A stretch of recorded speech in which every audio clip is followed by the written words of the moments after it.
हा? नवीन पत्रकचा पेपर. हो हो. नमस्कार, मी कोल्हापूर महानगरपालिका आयुक्त डॉक्टर राजेंद्र भारुड. आपल्याला सर्वांना कल्पना आहे की उद्या 19 ऑगस्ट 2026 महासभेमध्ये प्रशासनाच्या मार्फत मागील 2 GB पाणी दरवाढीचा प्रस्ताव ठेवण्यात आला होता, परंतु काही कारणास्तव तो आता उद्याच्या GB निर्णय घेण्यात येणार आहे. पूर्वीचे जे दर होते 2013 साली साधारणतः 20,000 लिटरच्या मागे 1,000 लिटरपर्यंत जर कन्झम्पशन केलं तर 9.5 रुपये आपण घेत होतो, आणि ज्यांचं महिन्याला कन्झम्पशन हे 20,000 लिटरपर्यंत आहे अशा लोकांसाठी हा स्लॅब 2013 पासून बदलण्यात आलेला नाही आहे.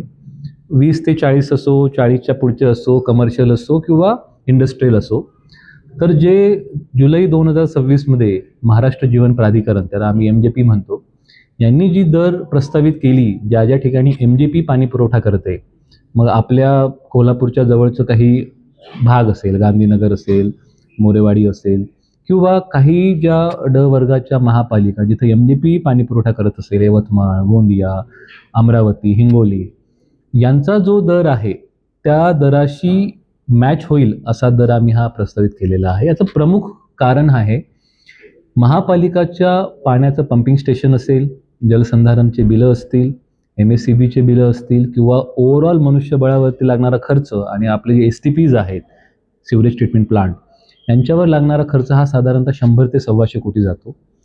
त्याच्या अगेन्स्ट जे आम्हाला उत्पन्न वसुलीमधून, पाण्याच्या मीटर रिडिंगमधून होतो, तो साधारणतः 50 ते 55 कोटीच्या घरामध्ये आहे. ही बाब खरी आहे की महापालिकामध्ये गळती आणि चोरीचं प्रमाण जास्त आहे, पण त्यासाठी सुद्धा आम्ही हे चोरी थांबवण्यासाठी काही स्क्वॉडची स्थापना केलेली आहे, आणि ते स्क्वॉड आजपासूनच फंक्शनिंग झालेलं आहे. आजच जवळपास 1 लाख रुपयाची वसुली आणि 2 कनेक्शन त्यांनी कट केलेलं आहे. हे जे 2 स्क्वॉड असतील, तो ग्रामीण भाग असो, शहरी भाग असो, प्रत्येक ठिकाणी जाऊन ह्या स्क्वॉडच्या माध्यमातून आम्ही कारवाई करू.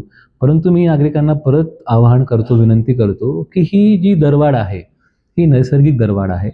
कारण 2013 जेव्हा 9.5 रुपये आपण 1,000 लिटरच्या मागे घेत होतो, ते 2013 नंतर त्याची कुठलीही दरवाढ 0 ते 20,000 लिटरमध्ये झाली नाही, आणि ती दरवाढ आता आपण ह्या महासभेसमोर प्रस्तावित करतोय, जेणेकरून कुठेतरी ब्रेक इव्हन यावं. ब्रेक इव्हन म्हणजे जेवढा महापालिकाला खर्च होतो STPमध्ये, पंपिंगमध्ये, क्लोरिनमध्ये, मनुष्यबळामध्ये, कमीत कमी तेवढं तरी टार्गेट हे वसूल व्हावं. आणि आपल्या सर्वांना माहितीच आहे की आपल्या महापालिकातले पगार असेल, लाईट बिल असेल, सर्व काही गोष्टी हे महापालिकाच्या उत्पन्नातून आपण करत असतो, विकास कामं असतील. आणि आपल्या महापालिकामध्ये आमचं आर्थिक गणित बसवताना बऱ्याचदा तारेवरची कसरत होते, कारण घरफाळा आपला 80-85 कोटी असेल, पाणीपट्टी 55 कोटीच्या आसपास असेल.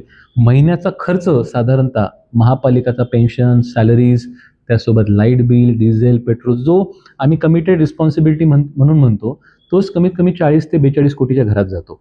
आणि आपल्याला जर वर्षभराचा जर पूर्ण अभ्यास करायचा असेल, तर हा कमीत कमी 480 कोटीपर्यंत कुठल्याही डेव्हलपमेंट न करता एवढा खर्च होत असतो. आणि त्याची तूट ही कशी भरून काढता येईल, जेणेकरून उद्या आपली हद्दवाढ जरी झाली तरी महापालिका सक्षमपणे ह्या सर्व गोष्टी इझिली फेस करू शकेल.